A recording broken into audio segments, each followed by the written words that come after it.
Selamat pagi teman-teman, jumpa kembali di MTT Journey Inspiration of Life. Pagi ini saya pengen coba sharing ringan gitu.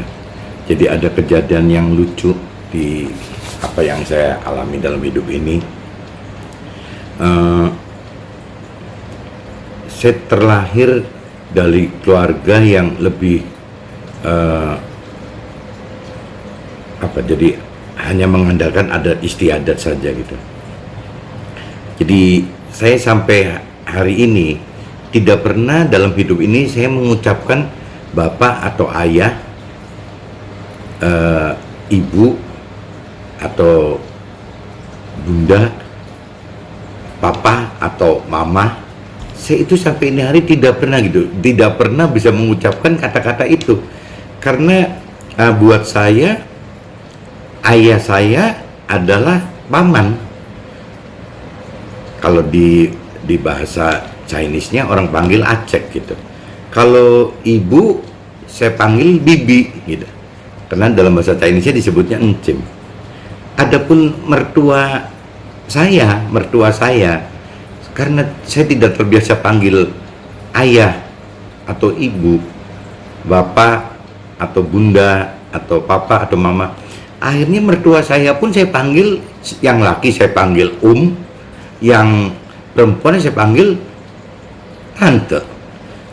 Jadi sampai setua ini saya sampai hari ini tidak pernah punya bapak, punya ibu, punya ayah, punya bunda atau punya papa atau mama gitu. Saya tidak punya.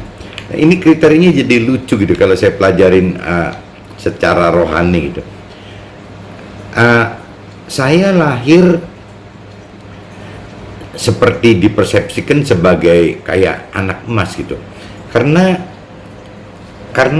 saya lahir dalam keluarga besar gitu, di mana bapak adalah komandan, leader dari keluarga besar itu, dan usahanya bersama. Jadi akhirnya saya itu seperti anak emas, saya juga seperti putra mahkota gitu, kayak pangeran mahkota dalam keluarga kecil saya maupun dalam keluarga besar saya. Nah, saya anak laki-laki yang pertama dari 4 bersaudara. Kakak adik saya ada 4 gitu, jadi ada kakak perempuan, ada saya, ada adik laki, dan ada adik perempuan. Dan jarak kelahiran antara kakak perempuan saya ke saya itu 8 tahun gitu.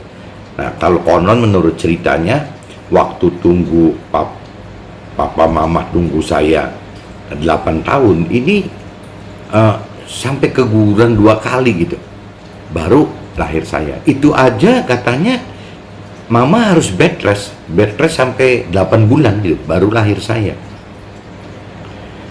Saking menunggu kelewat lama, jadi akhirnya mungkin si papa mama ini perlakukan saya seperti bener-bener care banget, manjakan banget gitu. Dan karena karena memang saya dimanjakan, akhirnya timbul kecemburuan gitu kepada pihak keluarga yang lain kan. Dan saking orang tua khawatir menurut adat istiadat yang dulu, saya akhirnya dianak-angkatkan gitu supaya sehat.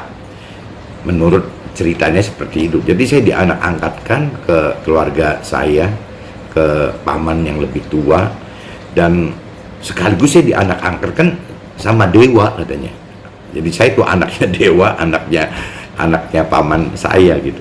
Tapi sampai hari ini saya tidak pernah panggil paman saya atau bibi saya sebagai papa mama atau bapak ibu atau ayah bunda. Saya nggak pernah panggil seperti itu. Tetap saya panggilnya ya tetap paman lagi gitu. Jadi benar-benar saya itu tidak berayah, tidak beribu sebenarnya itu kalau dari cerita panggilan gitu. Nah, itu karena balik lagi figur ayah itu menunggu saya 8 tahun. Ya mungkin kita juga sama kali ya, akan merasa benar-benar mengharap-harap, apalagi ini anak laki gitu. Kalau orang Chinese zaman dulu kan anak laki kan katanya penerusnya istimewa gitu. Nah ini jadi ayah itu ke saya seperti itu. Akhirnya keluarga kecil saya gitu cemburu, karena saya dianggapnya di anak emaskan. Di keluarga besar pun saya dicemburui gitu oleh keponakan-keponakan karena memang dianggapnya seperti anak emas gitu. Memang begitu. Cuman karena dimanjakan, saya tumbuh dewasa jadi kurang baik gitu. Saya berkembang dewasa malah kurang baik. Jadi saya tidak pernah kekurangan uang sehingga saya royal sekali gitu. Teman-teman royal sekali udah waktu SMP SMA aja saya udah royal sekali gitu. Ya memang untuk hal yang baik gitu, saya traktir teman-teman semua gitu untuk makan-makan bareng gitu. Cuman ya tidak ada perhitungan dana nanti bagaimana karena memang dirasa cukup semua gitu tuh.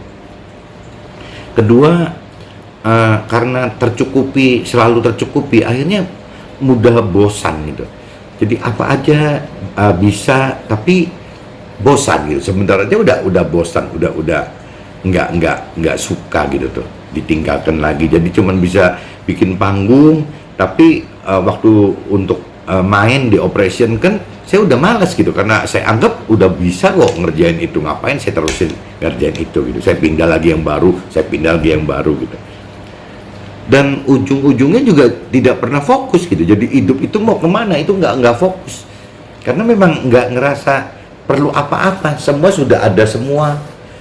Bahkan kadang-kadang papa kalau lagi manjainnya keluar bisa katakan udah nggak usah ngapa-ngapain, nanti papa yang jamin aja sampai tua katanya. Ya akhirnya anak kan kurang terdidik gitu karena udah diperlakukan seperti itu. Dan ujung-ujungnya tidak tough gitu, akhirnya tidak tangguh. Saya setiap ngadapin masalah ya akhirnya ya udah lepasin aja gitu kan. Nggak struggle-nya itu kurang gitu. Nah ini bahayanya kalau kita manjakan anak-anak kita, ya dampaknya nanti anak-anak kita akan ngalamin seperti itu. Jadi usahakan jangan manjakan anak-anak kita gitu. Ada batasan-batasan yang niat baik kita itu tidak boleh dalam bentuk manja. Kasihan anaknya gitu. Anaknya yang bertumbuh itu jadi ngalamin kesulitan gitu waktu dia hidup mandirinya setelah ditinggal orang tuanya itu, setelah dewasa itu akan mengalami kesulitan. Dan yang dikhawatirkan lagi kalau sampai timbul karakter buruk gitu ya, misalnya jadi aneh-aneh, pengen menang sendiri apa gitu ya lebih bahaya lagi gitu. Jadi saya nyarankan bagi yang punya anak, meskipun kita berkecukupan tapi rasanya lebih bijaksana apabila tetap kita atur gitu. Manja kita ini harus diatur dengan benar. Jadi kapan kita memang perlu kasih, mesti berapa besar kita kasih, itu harus ada batasan semua. Tidak bisa karena kita mampu akhirnya kita jor-joran seperti itu. Sepertinya kurang tepat gitu. Saya SMA itu orang tua bisa sediakan mobil buat saya sampai 9 unit, kan udah kelewatan gitu. Orang SMA teman-teman 1 unit juga tidak ada, saya 9 unit. Jadi kan memang udah nggak bener lah. Jadi akhirnya menurut saya lebih baik nanti kalau teman-teman masih punya anak kecil-kecil jangan perlakuan gitu meskipun kita mampu gitu. Kasihan anaknya, bukan kasihan orang tuanya, kasihan anaknya jadi terbentuk seperti itu gitu. Nah sekarang ayah sudah meninggal 4-5 tahun yang lalu gitu, jadi kurang lebih 2015an gitu. Nah setelah ayah meninggal, saya kan banyak teman-teman dari rohani, baik itu teman rohani, baik itu mentor-mentor rohani saya yang biasanya Tuhan kirim, bukan saya cari gitu. Jadi Tuhan selalu kirim orang untuk saya. Tuhan baik sekali ke saya, seringkali kirim orang-orang itu. Nah sayanya mau gitu, mau denger-dengeran gitu bahwa harus apa. Nah kebenaran satu saat setelah ayah meninggal, berarti kan yang biasanya saya seolah-olah secara dunia roh itu di bawah perlindungan seorang ayah gitu, karena ayah memang ngekip saya habis. Ayah meninggal, otomatis hubungan saya dengan ayah itu putus gitu. Nah nggak tahu pas begitu kok ada dua teman saya gitu, mentor rohani saya gitu.